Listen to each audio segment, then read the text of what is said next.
Hi, I'm Joseph Fenwick from Dirty Hands of the Republic and retired HPD officer. I was a full and part-time instructor at the Houston Police Department since 2001. The other day I went to the police academy to do my yearly weapons qual, and I noticed there was a low-light class being taught. I spoke to the range instructors who wrote the class. Now, they didn't ask me to do this video, but I thought I'd put the information out there for you. Turns out it's a mandatory low-light class. Some of the concerns of the instructors that officers were showing up to the class with lights and gear that were, let's say, not quite up to snuff. Which also means that officers are using the same equipment on the streets. I thought I might give you a few pointers to prepare you for the class and hopefully help you on the streets as well. One of the concerns that officers were using what one of the instructors called hardware store flashlights. I know if you've been a police officer for a while, you see lights in the big box stores that are 3 times brighter than the lights we used 20 years ago. And they may seem like they're even tough enough for duty. While the latter may be true, the former needs some explanation. For a police officer, a good flashlight is an essential piece of equipment, which means 1 is none, 2 is 1. Bulbs, batteries, and switches can go out without warning. So it is critical that we carry a backup flashlight. Having said that, good tactical lights must have enough power to break through a wall of light known as a photonic barrier. If it doesn't have enough power to break through the photonic barrier, it's not a tactical light. It's like this light. In your pocket. But be warned, this $600 flashlight is not a toy. It's so powerful that it can melt through anything. It can even start a fire, making it the perfect survival tool. The flashlight projects an incredibly powerful beam of light reaching up to 2 miles. It was designed specifically for American Special Forces to view enemy positions from miles away and for close combat missions in enemy territory at night. The flashlight features state-of-the-art military-grade C.R.E.E's LED technology, meaning it's at least 20 times more powerful than commercially available flashlights, which gives it its awesome fire-starting capabilities. It literally burns through any material in seconds. It was designed for special forces and couldn't be sold to civilians. That is until a few weeks ago, when an ex-Special Forces operator redesigned the flashlight for civilian use, while retaining all its functions for survival or self-defense. He used to...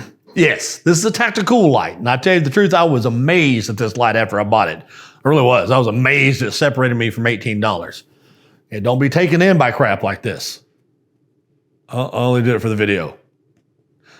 Okay, let's take a look at some of the necessary attributes for a good tactical flashlight. First, look at the throw and the spill. The throw is a smaller, more intense center of the beam. The spill is a dimmer ring around the throw. The throw of your flashlight is determined by the degree and the depth of your light cone on your flashlight to a great extent. But also, the lumens of your light, the brighter the lumens, the longer the throw and the greater amount of candela in the light beam. Now let's talk about lumens and candelas. Lumens are a measurement of luminous flux or brightness. The brighter the lumens, the brighter the light. For example, a 25-watt light bulb will produce about 250 lumens. A 40-watt gives out about 450 lumens, while a 60-watt is about 825 lumens. Candela, however, is a measurement of luminous intensity.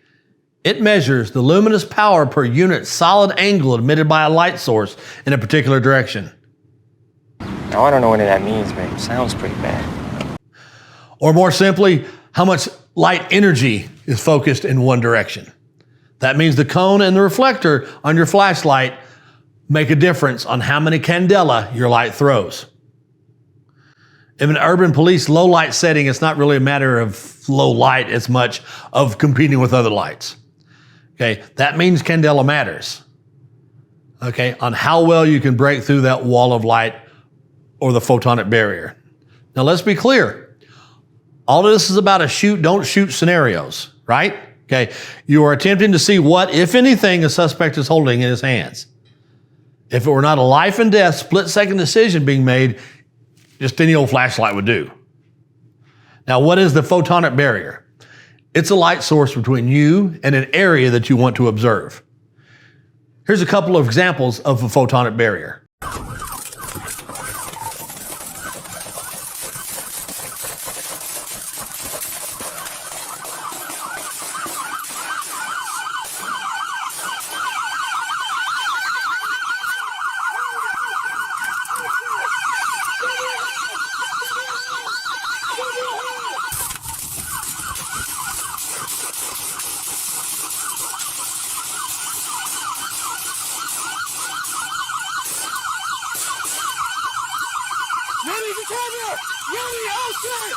This is a recent video released by HPD.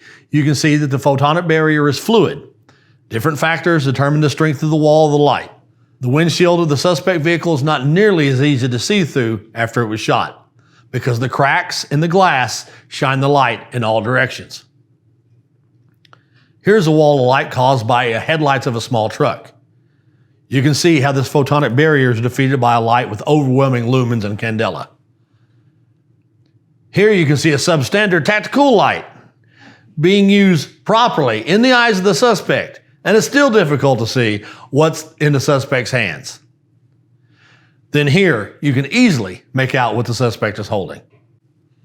Here are 4 different lights in various lighting situations. This is the same suspect holding an object in his hand. The tactical light,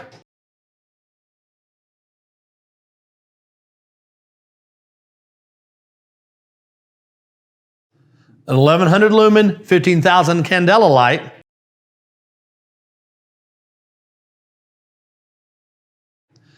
now 1100 lumen, 62,500 candela light,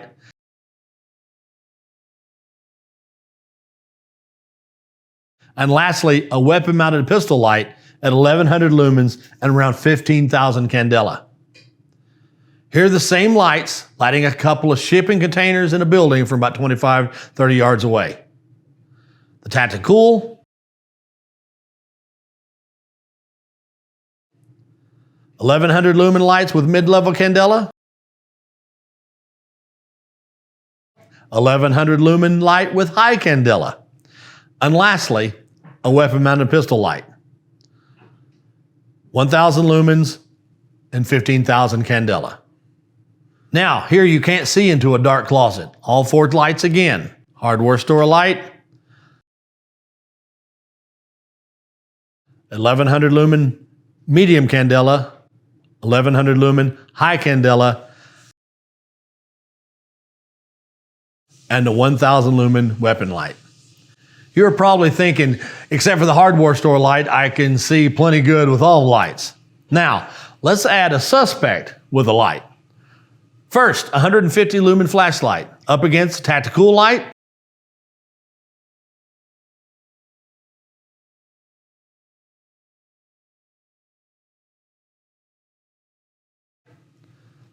medium candelas, high candela, and a weapon-mounted light. You can see how all 4 lights perform. Which light do you want to carry? For searching for lost keys in the parking lot, a hardware store light will do just fine. But for your life, for your freedom, and to make split-second decisions that might harm your life, you make that call. Okay, you may be asking, should I get a weapon-mounted light? Well, all I can say is, of course. Okay, of course you should. Any flashlight shooting hold is really one-handed shooting. You have to concentrate on where the light goes and where you're shooting.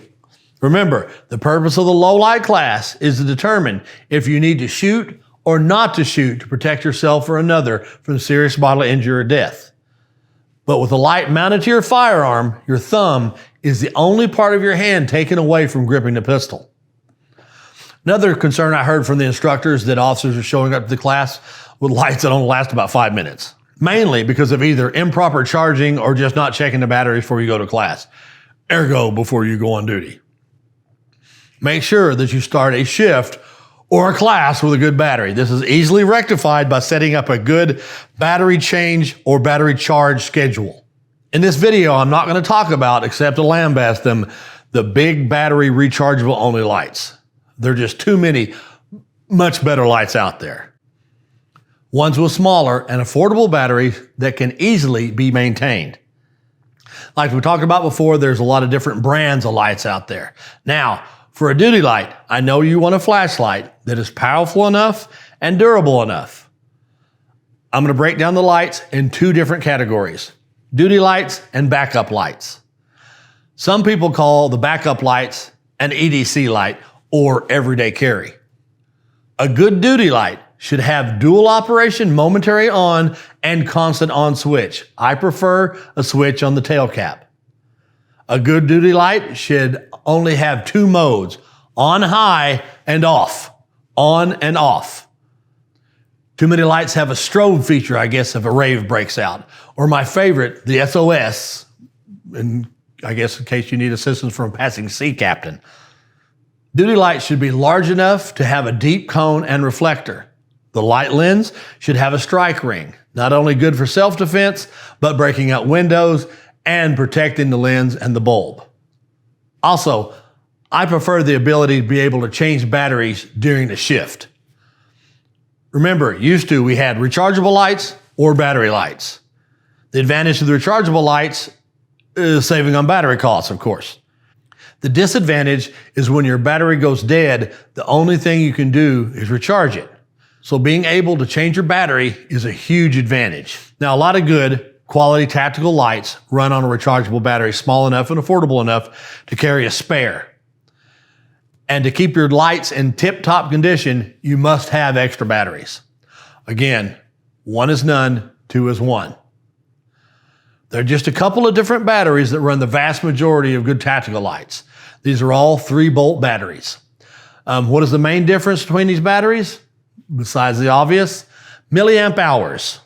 Simply put, the size of the charge the battery can hold. The higher the milliamp hour, the longer it can sustain a 3-volt discharge. The most common by far is the C.R.E.E battery. It is mainly a primary battery, which means you use it and throw it away. Most CR123s are around 1500 milliamp hours. This is normally enough to operate your light for several shifts, depending on your battery charge/change schedule. There are rechargeable 123 batteries called RC123s or 16340 batteries. I've tried the RC123s rechargeables on duty, and I found the 800, 600 milliamps to be insufficient for a long shift.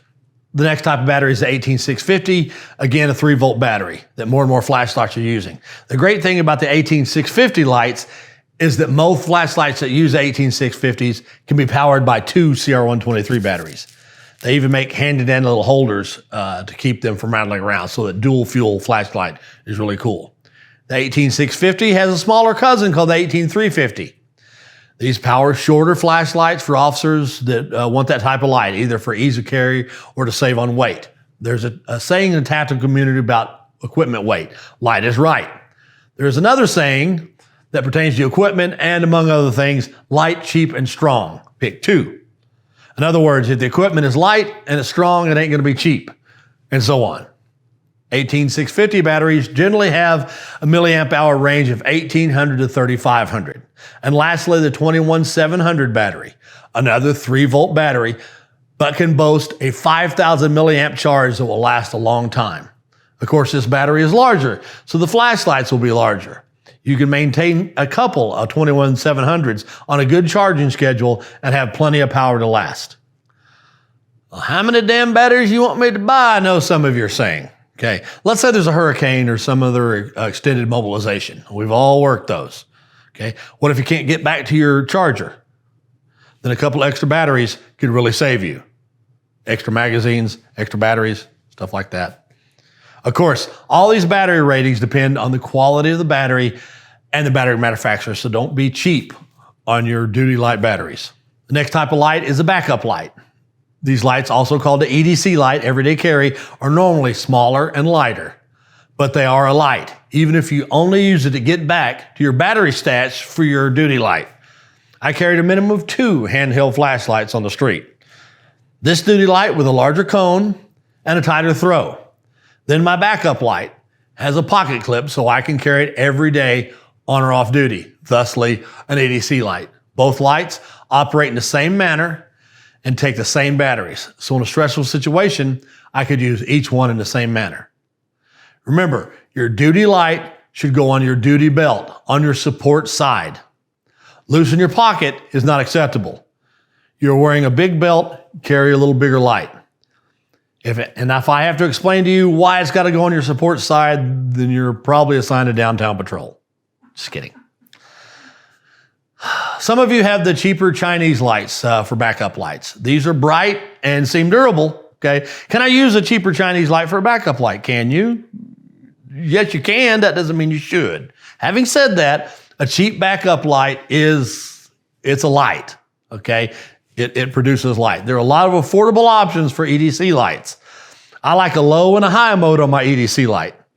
Which light did I say? The EDC or backup light, not duty light. Quick review. Duty light has on and off modes only. Switch type. Wherever you prefer the switch position on your flashlight, it should be a momentary on and off with a constant on feature as well.